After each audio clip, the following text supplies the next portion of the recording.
Hello, class. Welcome back to our reading review of Hamlet. We'll pick up with Act 4, Scene 1. Gertrude shares what occurred with her and Hamlet with Claudius, and they immediately begin searching for Polonius's body and want to. Claudius wants to find Hamlet. As Rosencrantz is speaking with Hamlet in Act 4, Scene 2, he says, line 25, "My lord, you must tell us where the body is and go with us to the king." Now, notice Hamlet's reply.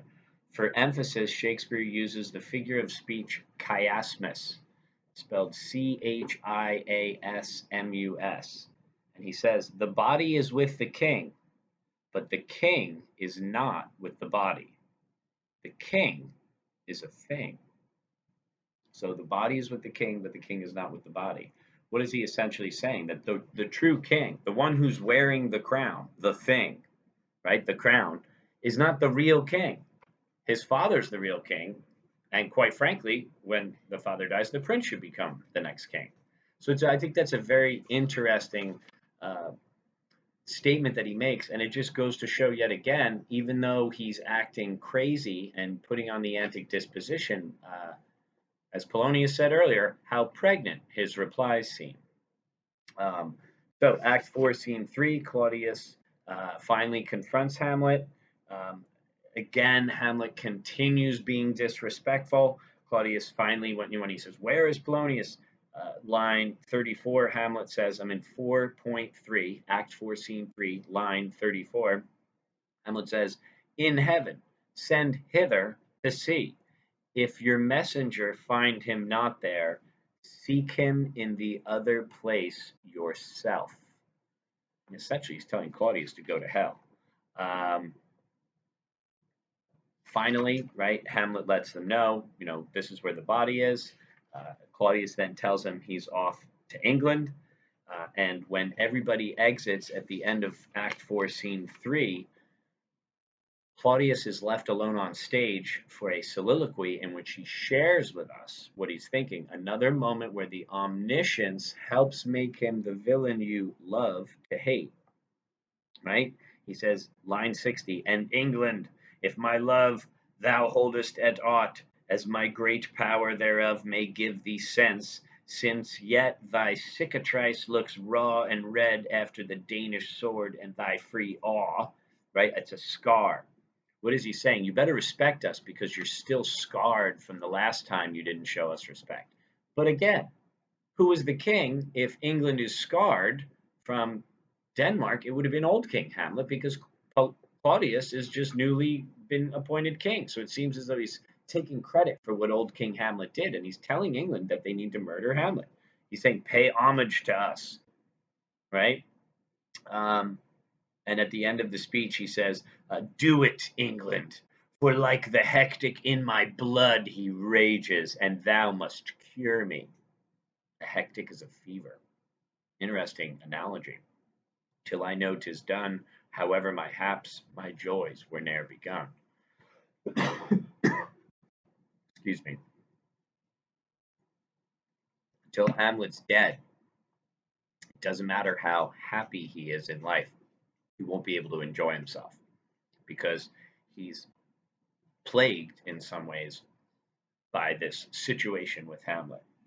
So we now know where Claudius stands.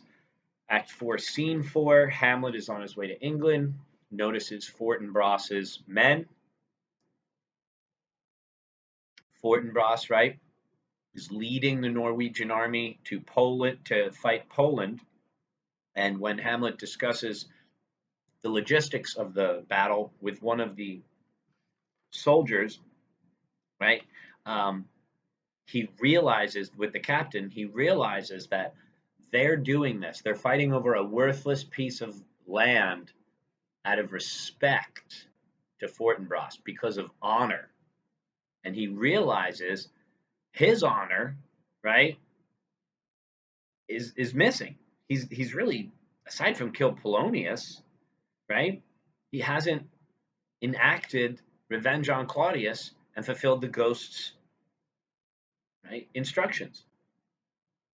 Line 53, he says, Rightly to be great is not to stir without great argument, but greatly to find quarrel in a straw when honour's at stake. How stand I then that have a father killed, a mother stained, excitement of my reason and my blood, and let all sleep, while to my shame I see the imminent death of 20,000 men, that for a fantasy and trick of fame go to their graves like beds, fight for a plot wherein the numbers cannot try the cause, which is not tomb enough and continent to hide the slain. Oh, from this time forth, my thoughts be bloody or be nothing worth. Wow. And they are. His thoughts are bloody because he switches the letters when he discovers that the letters were suggesting that England kill him. And unfortunately, right, he switches them and other people get killed instead. Um, so in some ways, we see the character has really changed. But the reality is, there's only one person that he should be exacting justice on, and it's Claudius. Um, Act 4, Scene 5 introduces us to Ophelia's madness. Um, and again, uh, I think she's truly the real victim in this play. During her incoherent speeches, again, though this be madness, yet there's method in it, she's able to speak freely. And there's something to be said about that. Why does she have to be crazy to be able to share her mind? And if you notice on line 45, Act 4, Scene 5, she introduces a song about St. Valentine's Day and someone coming to her bedroom door and uh, I will marry you if you sleep with me, right? You can see it's very graphic. And I think this is factual evidence that not only did she sleep with Hamlet, but technically she would have also have disobeyed her father. And as her father said, Hamlet's not going to marry you. Hamlet's not going to take care of you. Don't sleep with him. Now her father's dead. She's no longer with Hamlet. Her brother's in France. She really does not have anyone to depend on. Um, again, we see that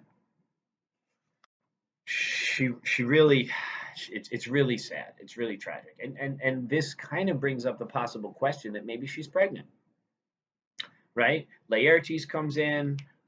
He wants justice for his father. Unlike Hamlet, he's not waiting to do it at the right time. He says, "I'll cut his throat in the church," is what he tells Claudius. I mean, what more inappropriate place to commit an act of murder, an act against humanity, an act against God? He's not worried about the afterlife. Um, and essentially, uh, Claudius says, no, no, no, it wasn't my fault. Don't take it out on me. Let's join teams. I'm with you, right? And as they're working out the plan in Act 4, Scene 7, right? Because Claudius tells him the people really love him, his mother really loves him. Those are the reasons why we can't just kill him. It's gotta look like an accident, right? Um, Essentially, they work through the details of the plan specifically to cut his throat in the church. I was looking for that line. It's actually on page 268 if you have the paper version. If you're reading it online, it's Act 4, Scene 7, line 126, right? Claudius says, "What would you do to show your that you're your father's son to avenge his death, to honor him?" He says, "I'll cut his throat in the church."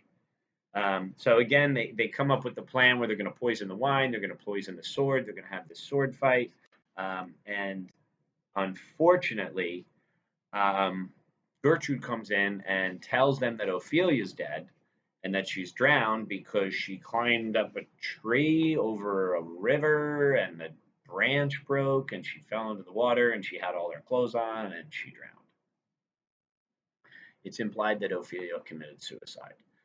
And if she did sleep with Hamlet and she disobeyed her father, now her father's dead, her brother's right, she disobeyed her brother's advice, so she disobeyed them both. Um, Again, there's a lot to think about in terms of Ophelia as a character, and some may even make the suggestion she might have been pregnant. So this notion of suicide uh, as a character, I think it definitely deserves more exploring because unlike Hamlet, who tells us why he doesn't kill himself, Ophelia does not necessarily tell us why she does choose that, but it's something that I think if you know you look at what the priest says during her funeral in Act 5, Scene 1, which I will address in the next video, it's pretty apparent that she did commit suicide. So, as the play is continuing to unravel while Hamlet's away in England, we know he's on his way back. A lot happens in Act 4, plot wise. Very significant, the idea that Laertes is trying to avenge his father's death. Hamlet's trying to avenge his father's death. Fortinbras is trying to get back land that his father lost. So we see how sons react to the absence of their fathers, and they all react differently. So it's very interesting to see how it all comes together at the end of Act 4 from a father-son standpoint if you wanted to juxtapose each of the characters. So stay tuned, more to come. Act 5 is next. Thank you for your patience. I hope you're enjoying this.